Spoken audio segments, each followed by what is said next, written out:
Arizona Secretary of State Michelle Reagan has been involved in a disagreement with the Clean Elections Commission over jurisdiction of enforcement of campaign law violations for certain types of candidates. Here now to talk about that and more is Arizona Secretary of State Michelle Reagan. Good to see you again. Thanks for joining us. Well, thank you so much for having me back. Before we get into all that other stuff, your impressions of the job, is it what you expected? Any surprises, challenges? How's it going?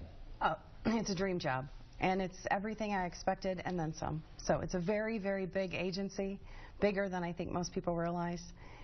About a $20 million agency, 160 employees, 11 locations around the state. And I'm just loving every minute of it. So I know that you've talked about improving and updating campaign finance laws. What needs improving? What needs updating? Well, you know, right before I was sworn in, we were kind of dealt a little blow with the Galassini ruling, and I don't want to get too far into the weeds, but just that a federal judge basically ruled our definition of political committee unconstitutional. That's kind of pretty much everything the elections division bases pretty much everything on that. And so we had to go to the legislature right when the legislature started. So new legislature, new Secretary of State, definition of political committee null and void. Yes. So we had to go to the legislature and ask them to write a new one. And so we basically we were, right in the thick of it with them.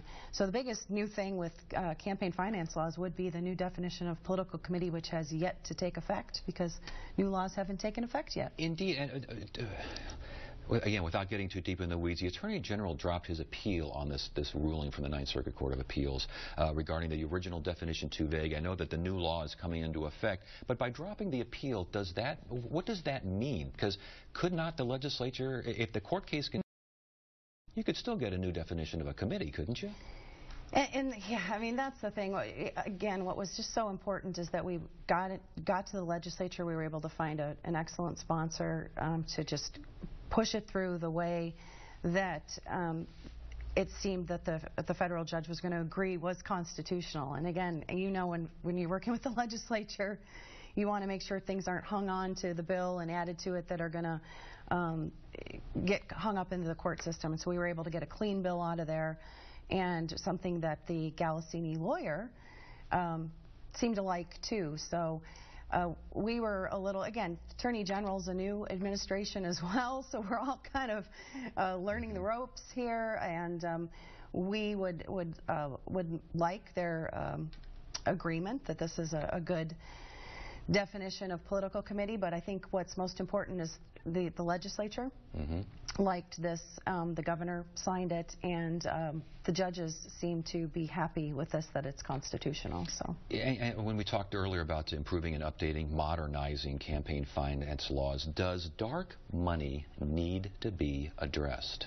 I think the big issue that needs to be addressed is transparency, and so I'm really glad you brought that up, because this was something, as soon as I got into office, as soon as I was sworn in and I took a look at what the Secretary of State does and what the Secretary of State can do, I got really excited because I thought, wow, I actually get to do something on the issue of transparency. And this is where I was able to start working right away, where I can do something right now on the issue where I couldn't do something in the legislature. In the legislature, you've got to try to pass a bill and get something signed. Same thing with Congress, or, and quite frankly, a lot of the dark money problems are going to have to be solved with the IRS or the federal government. But as Secretary of State, on the problem right now with transparency, and we're working with the Clean Elections Commission on programs, a really big project called the Follow the Money Project, and that's going to be rolling out here pretty soon. We want it in place before the 2016 election. These kind of things aren't picking up a lot of media yet because they're not completed, but we're working on them right now, where you're going to be able to pull up a candidate's name, see exactly who's donated to them. People are going to be able to click, and it's all going to be laid out for them. Government collects a massive amount of information on people. And I was able to see that as soon as I was sworn in and started looking at our campaign finance division, at our elections division. I thought, wow, we already collect huge amounts of information, whether that's right or wrong. Already state law, though, what we already collect. what we do is a terrible job of laying it out for people where they can easily digest it and see it. I was going to ask, though, I mean, it's one thing to say that, you know, the Betterment of Squirrels Corporation wants this candidate to win, and the I Love Puppies candidate wants this candidate, but who's behind those groups? Do you ever, can the transparency go deep enough to find out that, yeah, that's the person behind the I Love Puppies group? Yeah, I think every state, well, I know every state is struggling with that kind of that Russian nesting doll kind of problem. Yes. Of that shell game. I have not found one state that's been able to find that magic bullet, and I don't know that. And there's some states, quite frankly, that don't want to find it because, you know, it's up to those individual legislatures, even if they want to tackle that issue. But as Secretary of State, there's things that I can do right now to solve transparency problems, because even with the data that we already collect, we're not using it properly.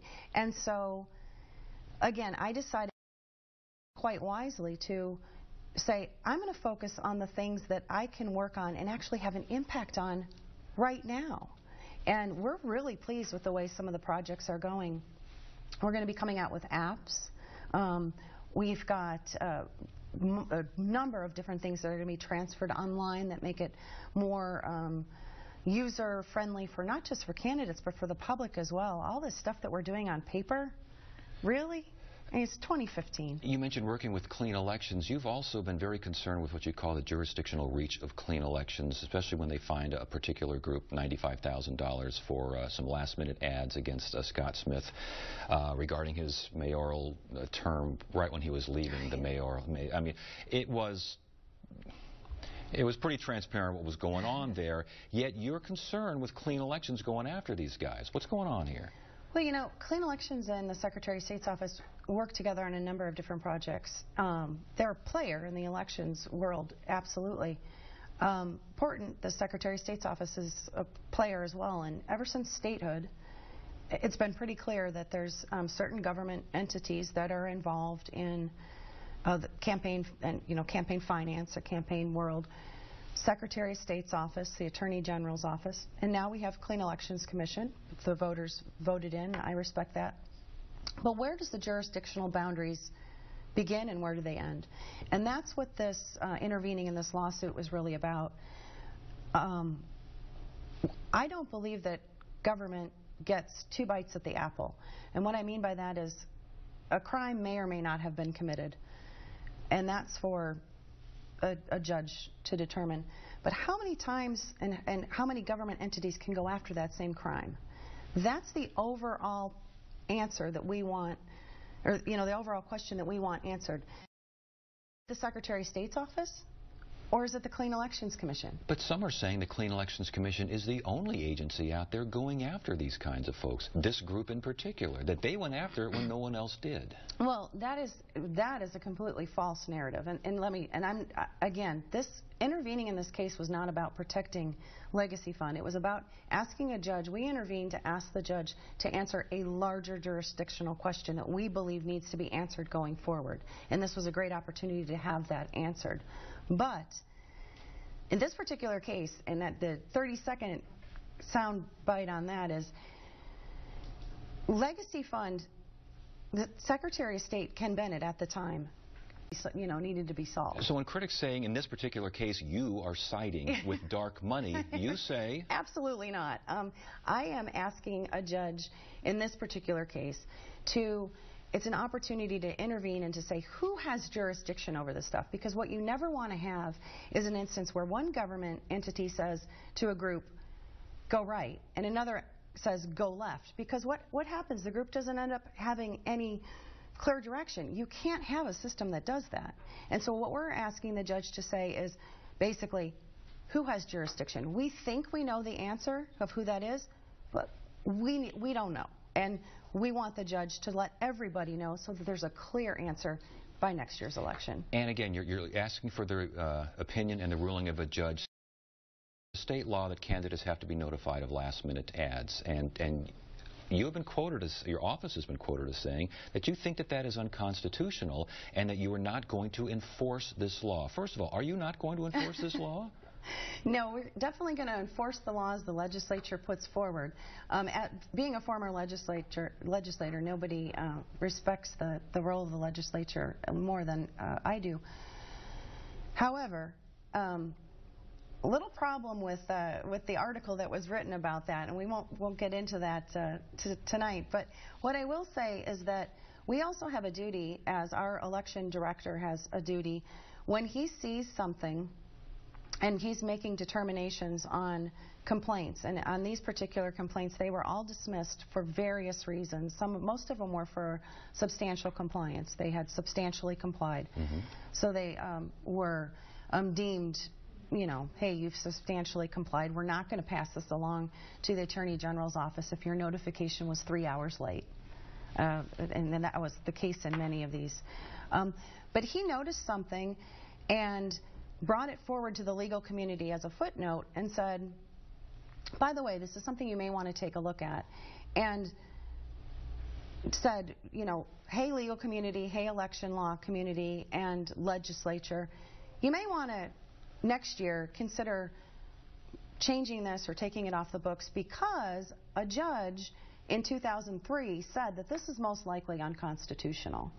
And so it's kind of a big difference between bringing it forward, which is his probably duty to do as our elections director, and saying this is probably unconstitutional, and saying, you know, we're not going to enforce something, which certainly we're going to enforce the laws of Arizona. So again, the idea that you would not enforce something because you or your elections director considers this particular unconstitutional. Again, critics and it can be argued that's not your job. I don't believe it's my job to make law. I believe it's my job to follow the law. I also believe it's our duty as the chief election officer of the state, and also the one who has a big elections division. When they spot something in the law that they believe is unconstitutional, it's absolutely their duty to bring it forward to the legal community. Indeed, but until the legal community takes action and a ruling is made, you still got to follow. Yes, I think we would all agree on that. And so, but I don't want my election director or his staff to be afraid to say, hey, legislature, you should look at this. You know, to be afraid to come forward, and if they see things that they don't think are right, to have say people, you're not going to enforce it.